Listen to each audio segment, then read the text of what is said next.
Hi, we are live again for the second time today. Today we're focusing on application streams that are separate from the regular application stream to the MD program. We are going to cover the Black student application program today, and in this short chat we're going to talk about the admission stream and how it works, the stream requirements, and just a couple of our frequently asked questions. My name is Kendra Hawk. I'm the Associate Registrar of Enrollment Management in the undergraduate medical education, and this is my colleague Hannah, who you've met before. Yes, I'm Hannah Stevenson. I also work in the undergraduate medical education office as student enrollment services assistant. So Hannah, do you mind just giving an overview of what BSAP, as we call it, is? Yeah. Of course, yeah. BSAP is the Black Student Application Program, as Kendra mentioned. So it's an optional application stream for people who have and identify with their Black ancestry. So to apply for it, essentially when you apply for the MD program on OMSAS, there's a section that will ask if you're applying through one of our three streams. So the Indigenous Student Application Program, BSAP, or the MD PhD program, which we are covering in different sessions. So stay tuned for those if you're interested in learning more about those programs. The BSAP program itself has the same admissions requirements. So there's no difference in applying through BSAP or just applying to the MD program. You don't apply specifically through BSAP and then the MD program. It's one application process, and you can think of BSAP as like an additional piece or a cherry on top that you select and use to apply through the program. Part of the really great part about the Black Student Application Program is the community engagement portion of the program. So for BSAP, we actually recruit members of the Black community. So it can be community members, physicians, faculty members. Even our students, our current students? Students, yeah, absolutely. So they actually take part in the admissions and application process. So if someone selects to apply through the Black Student Application Program, we make sure that they have Black file reviewers through the process. And then another piece is, should the student make it to the interview portion of the application, there'll be a Black interviewer doing the interview as well. So there's community representation and engagement there, which is a really great reason to apply through BSAP if you, again, have and identify with your Black ancestry. Mm-hmm. It's, again, same application. So the only additional piece that we require is that you will submit an additional BSAP personal essay. And essentially all that is it highlights why you're choosing to apply through the BSAP program. The essay, like all of our other essays for the MD program, are 250 words or less. Great. Thank you for that excellent overview of the program. So we don't get that many questions about BSAP, but we are absolutely happy to field any questions if you're watching and you have them, but also through our office. So you can email anytime if we haven't covered your question. I realize I'm making the computer jiggle, sorry about that. So we do have some common questions that we will talk about right now. So the first one is whether the admission requirements for Black students is different from other students, which I think Hannah just covered. It's exactly the same. You're applying for the same program, the MD program. It's not that the admission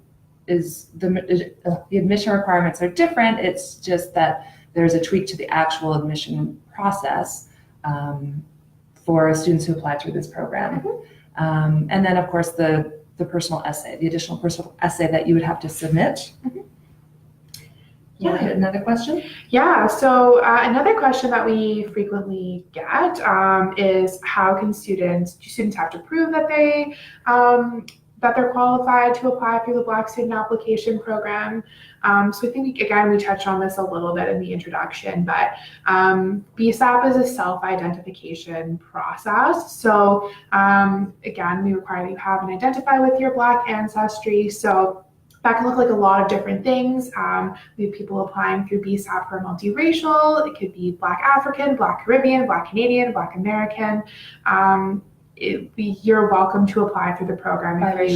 Biracial, yeah. As long as you identify with that ancestry, then absolutely you can apply through BSAP. We don't require any additional documentation pieces or anything like that. Thanks, Hannah. No problem. And then our last question, oh, sorry, it's not our last question. What should I include in the BSAP essay?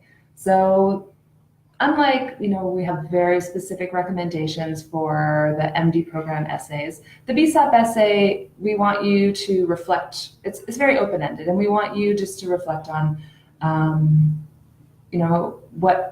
just answer very open-ended with anything that you think is relevant. You don't need to hit the clusters that we talk about in other areas or anything like that. Mm-hmm. Do you have anything to add? No, it's really, like Kendra said, it's open-ended. So we really give you the space to make it your own and talk about why you think the program is important and why you're choosing to apply through it. Yeah. And finally, we actually, we're not going to put it in a form of question. What we want to do is promote an amazing program that we run through the Faculty of Medicine called Community of Support. And this program is for any student who's applying who comes from an underrepresented group in medical education. So it could be that you're Black, Indigenous students, lower income applicants. And we're going to put in the comments, we'll add the link to the webpage where you can learn more about that program. But they provide support for MCAT preparation, peer mentoring, some amazing webinars that we have starred in.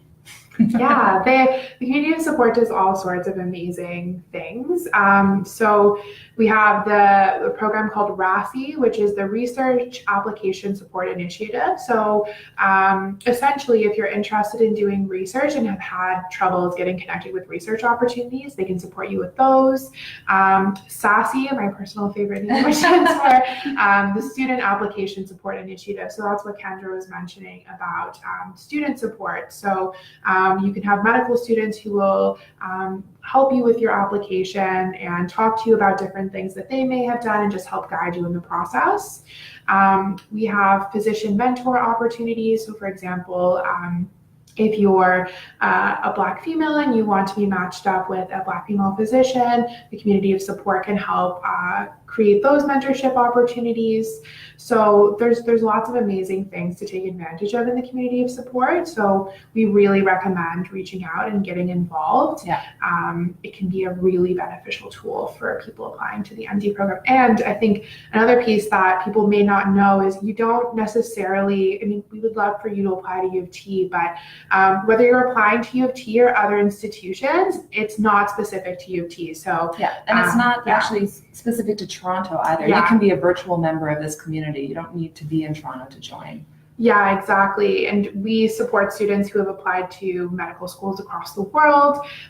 You can be an international student. It's whoever you are. It's really if fantastic. You identify with one of our the groups that we mentioned, then you can join the Community of Support. Mm-hmm. So that wraps up our session on BSAP. Please contact us with any questions and have a great afternoon. Perfect. Bye, everybody.